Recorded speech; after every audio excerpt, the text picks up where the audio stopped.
Hey guys, welcome back to Pramod's playbook. So ఇవాళ Sunday double header. First match ఏమో SRH versus DC 3:30కి వైజాగ్లో. So first match DC ఒక nail biting ఫినిష్లో win అయింది. SRH first match win అయింది, కానీ సెకండ్ మ్యాచ్ ఎల్ఎస్సీతో కొంచెం అవుట్ ఆఫ్ టచ్లో కనిపించారు. సో చూద్దాం అసలు ఇవాళ మ్యాచ్లో ప్లేయింగ్ 11s ఏ ఉండొచ్చు, head to head battles and నా ప్రిడిక్షన్స్ ఏంటి, and also players to watch out for. So let's go.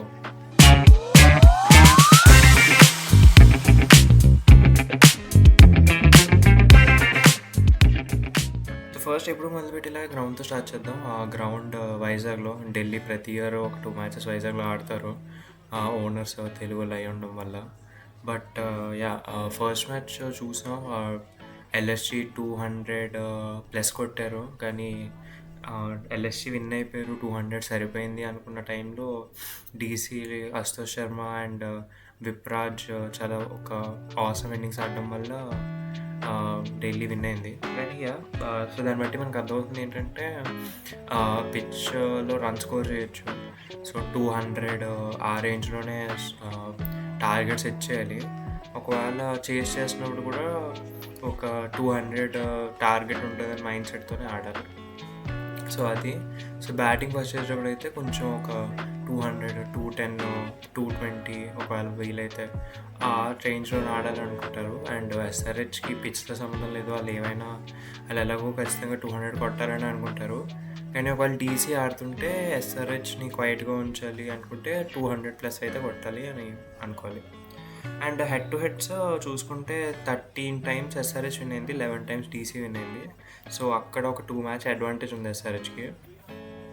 So key battles last year IPL final చూసాం. Starc versus Abhishek and head.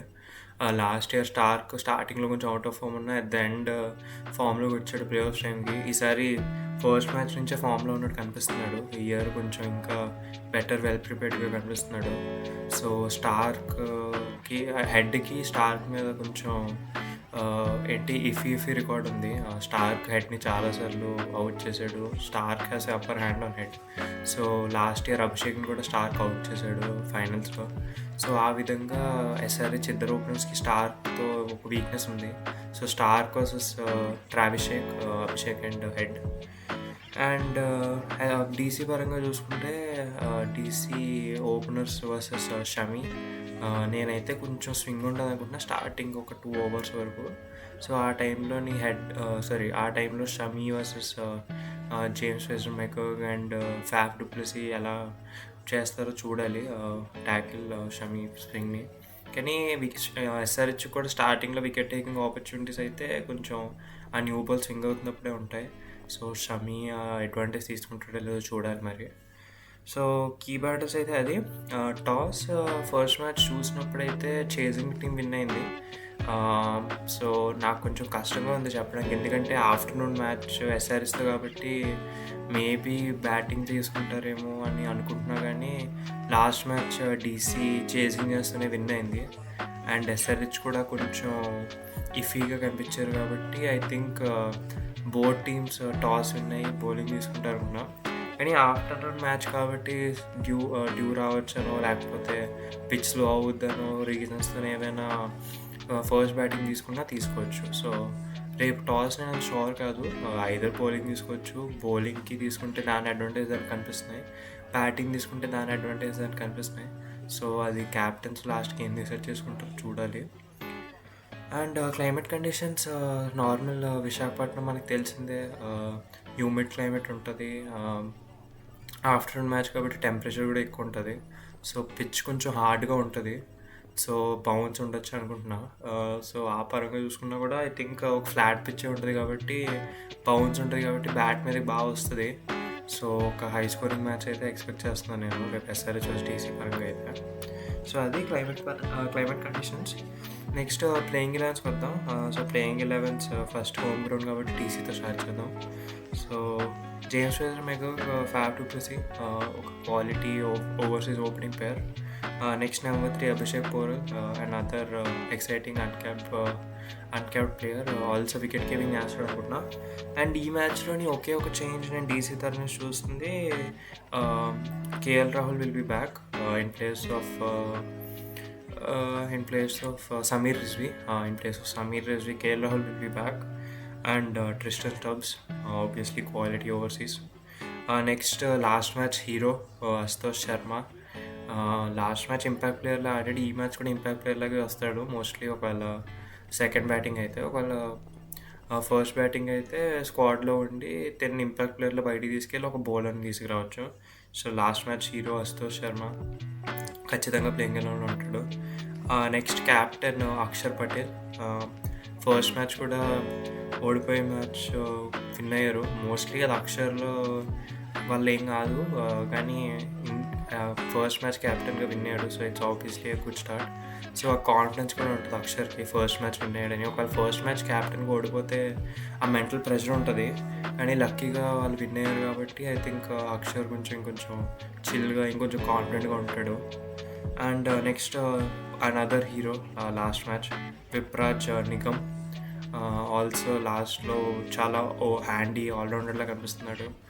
Spin వేస్తున్నాడు and బ్యాటింగ్లో కూడా చాలా quality batsmen, ఒక typical middle order బ్యాట్స్మెన్లా కనిపిస్తున్నాడు. So also and great addition for DC. Next ముందనుకున్నట్టే స్టార్క్కి ఎస్ఆర్హెచ్ బ్యాట్స్మెన్స్ మీద కొంచెం హయ్యర్ ఎడ్జ్ ఉంది కాబట్టి Starc might be a player to watch out for. నేను దాని గురించి ముందు మాట్లాడతా. స్టార్క్ అండ్ నటరాజన్ ఈ మ్యాచ్ మళ్ళీ ప్లేయింగ్ గ్రౌండ్లోకి వస్తాడు. ఫస్ట్ మ్యాచ్ ఇంజురీతో మిస్ అయ్యాడు. ఒకవేళ ఇప్పటికి కూడా ఇంకా రెడీ కాకపోతే మోహిత్ శర్మ ఉంటాడు టీంలో. ఫస్ట్ మ్యాచ్ బాగానే పర్ఫామ్ చేశాడు, కానీ ఒకవేళ నటరాజన్ తిరిగి వస్తే మోహిత్ శర్మ ప్లేస్లో నటరాజన్ ఆడొచ్చు. అండ్ నెక్స్ట్ కుల్దీప్ కూడా చాలా మంచి మ్యాచ్ ఉంది. ఫస్ట్ మ్యాచ్ 5 ఎకానమీ అంతే ఉంది. సో సేమ్ వెన్యూలో కాబట్టి Kuldeep is gonna be very important as well. And number 12 Mukesh, impact player. So అది డీసీ పరంగా. నెక్స్ట్ ఎస్ఆర్హెచ్లో నేను కొన్ని చేంజెస్ చేస్తాననుకుంటున్నా. మెయిన్లీ గ్రౌండ్ చేంజ్ అవడం వల్ల ఫస్ట్ 2 మ్యాచెస్ ఉప్పల్లో ఆడారు, కానీ ఇప్పుడు వైజాగ్లో కాబట్టి మేబీ కొన్ని చేంజెస్ ఎక్స్పెక్ట్ చేస్తున్నాను నేను.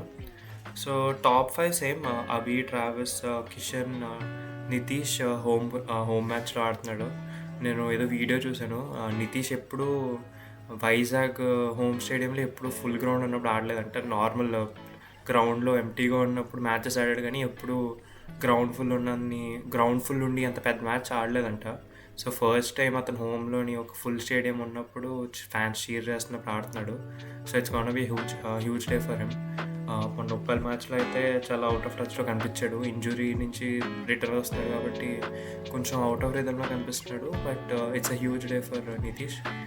హోమ్ గ్రౌండ్లో ఆడుతున్నాడు in front of his home fans first time. So అది think to look out for. Next class, next Aniket Varma, another great player. చూసాను లాస్ట్ మ్యాచ్ ఇప్పుడు దాకా 2 మ్యాచ్లు ఆడాడు, ఒక 4 కూడా కొట్టలే, కానీ ఒక 5 సిక్సెస్ 4 సిక్సెస్ కొట్టాడు 2 మ్యాచ్లో కలిపి. ఫస్ట్ 2 మ్యాచెస్ అయినా కూడా is looking very confident. So నేను ఇక్కడ చేంజ్ చేస్తాను అనుకుంటున్నా. ఇక్కడ మేబీ చేయకపోవచ్చు, ఇంకా టీం అదే సేమ్ టీంతో ఆడొచ్చు, ఫస్ట్ మ్యాచ్ విన్ అయ్యారు కాబట్టి. నేను ఒకవేళ చేంజెస్ చేద్దాం అనుకుంటే ఈ చేంజెస్ ఉండొచ్చు. ఒకటి Wiaan Mulder in place of Abhinav Manohar. First 2 matches డక్కి అవుట్ అయ్యాడు. ఫస్ట్ మ్యాచ్ అయితే కొంచెం అన్లక్కీ, ఇంక మ్యాచ్ ఆల్మోస్ట్ ఎండ్ అయిపోతుంది కాబట్టి ఇంక 6 కొట్టడానికి ట్రై చేసి బౌండరీ దగ్గర క్యాచ్ కొట్టాడు. నెక్స్ట్ మ్యాచ్ అయితే పర్ఫామ్ చేయలేదు. ఆ టైంలో హిస్ టీమ్ నీడెడ్ హిమ్, కానీ వచ్చి డక్అవుట్ అయిపోయాడు. సో మేబీ అభినవ్ మనోహర్ ప్లేస్లో Wiaan Mulder, Pat Cummins captain. Last మ్యాచ్లోని కొంచెం ఎస్ఆర్హెచ్కి ఒక పాజిటివ్ ఏంటి అంటే కొంచెం ప్యాట్ మళ్ళీ ఫామ్లో ఉన్నట్టు కనిపించాడు. ఫస్ట్ మ్యాచ్ అంత సరిగ్గా పర్ఫామ్ చేయకపోయినా బౌలింగ్ పరంగా, లాస్ట్ మ్యాచ్ బౌలింగ్ పరంగానే కొంచెం రిథంలో కనిపించాడు. బ్యాటింగ్ కూడా చూసాం, 4 balls ఆడాడు, అందులో 3 సిక్సెస్ కొట్టి 4th ball అవుట్ అయిపోయాడు. సో కంటిన్యూస్గా 3 balls 3 సిక్సెస్ కొట్టాడు. So Pat captain, the leader. Next Harshal, Shami, number 11 Simarjeet. So ఇక్కడ వియాన్ ముల్డర్ ప్లేయింగ్ ఎలెవన్లోకి వచ్చాడు కాబట్టి జాంపాన్ ఆడించలేరు, ఆల్రెడీ 4 overseas ఉన్నారు కాబట్టి. So number 12 impact player Rahul Chahar ఆడతాడు అనుకున్నా. Plus Rahul Chahar might be very useful. Last match వైజాగ్లో చూసాం. స్పిన్నర్స్కి చాలా అసిస్టెన్స్ వచ్చింది. అక్షర్, కుల్దీప్ వీళ్ళిద్దరూ చాలా బాగా పర్ఫామ్ చేశారు. సో ఆ పరంగా చూసుకుంటే I think Rahul Chahar will be in the playing 11 ఒకవేళ ఎస్ఆర్హెచ్ విఆర్ మోల్డర్ సైడ్ వెళ్దాం అనుకుంటే. సో ప్లేయింగ్ 11 పరంగా అయితే అది players to watch out for. నేను ఏమనుకుంటున్నా అంటే ఆబ్వియస్లీ స్టార్కి అప్పర్ హ్యాండ్ ఉంది ఆల్మోస్ట్ ఎస్ఆర్హెచ్ ఓపెనర్స్ మీద, లేకపోతే మిడిల్ ఆర్డర్ ప్లేయర్స్ మీద కూడా. టాప్ 5 ఎస్ఆర్హెచ్ మెయిన్లీ భయపడేది టాప్ 5 గురించి. ఆ టాప్ 5లో అందరూ కొంచెం స్టార్క్ అన్ని టైంకి కొంచెం ఇఫీగా అనిపిస్తున్నారు. So Starc will be a player to watch out for from DC side. And SRH సైడ్లో one player I think will be one to watch out for might be spinners. Zampa అయితే Zampa, Rahul Chahar అయితే రాహుల్ చహర్. ఎందుకంటే first match చూసినట్టు స్పిన్నర్స్కి బాగా assistance ఉంది. So maybe వీళ్ళిద్దరిలో ఎవరొకరు ఆడితే it's gonna be huge boost. DC పరంగా కూడా Kuldeep and Axar one to watch out for. వాళ్ళు ఫస్ట్ మ్యాచ్ బాగా పర్ఫామ్ చేశారు సేమ్ స్టేడియంలో, అండ్ వాళ్ళకి హెల్ప్ ఉంటుంది కాబట్టి. వాళ్ళు క్వాలిటీ ప్లేయర్స్, ఇద్దరు ఇండియా ప్లేయర్స్ కాబట్టి it's gonna be a very exciting battle to watch for. So అది players to watch out for. And next ప్రిడిక్షన్స్కి వచ్చే టైంకి I think DC has a upper hand on SRH. SRH last మ్యాచ్లోని it seems like వాళ్ళ playing స్టైల్ని tackle చేసేలాగా bowlers prepare అయ్యి వస్తున్నారు. ఫుల్గా అండ్ స్ట్రైట్గా బౌల్ చేస్తున్నారు వికెట్స్ మీద. సో కంటిన్యూస్గా వికెట్ మీద బౌల్ చేసి కొద్దీ SRH batsmens seem to be struggling.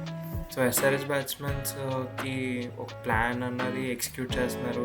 So it looks like SRH batsmen have been decoded. So ఆ పరంగా చూస్తే I think DC them having it as a home ground and DC quality bowling ఉండడం వల్ల with Starc, Natarajan, Kuldeep and Axar, I think DC will give SRH batsmens a lot of trouble. And SRH bowlers కూడా out of రిథంలో కనిపిస్తున్నారు. షమి, హర్షల్, లేకపోతే Simarjeet first మ్యాచ్లో బాగా కనిపించాడు, మళ్ళీ second మ్యాచ్లోని ఇఫీగానే కనిపించాడు. సో ఆ పరంగా చూస్తుంటే I think DC is gonna have upper hand on SRH and DC is gonna win. So అది నా ప్రిడిక్షన్. సో మీకు ఇలాంటి వీడియోస్ నచ్చితే ఇంకా ఇలాంటి వీడియోస్ వస్తూనే ఉంటాయి. So do like, share and subscribe and notifications on చేసుకోండి. సో నా వీడియో అప్లోడ్ చేసినట్టు మీకు నోటిఫికేషన్ వస్తుంది. సో మీరు వెంటనే వీడియో చూడొచ్చు. సో ఇలాంటి వీడియోస్తో మళ్ళీ చూద్దరు కానీ మళ్ళీ వస్తుంటాయి. So have a good day guys.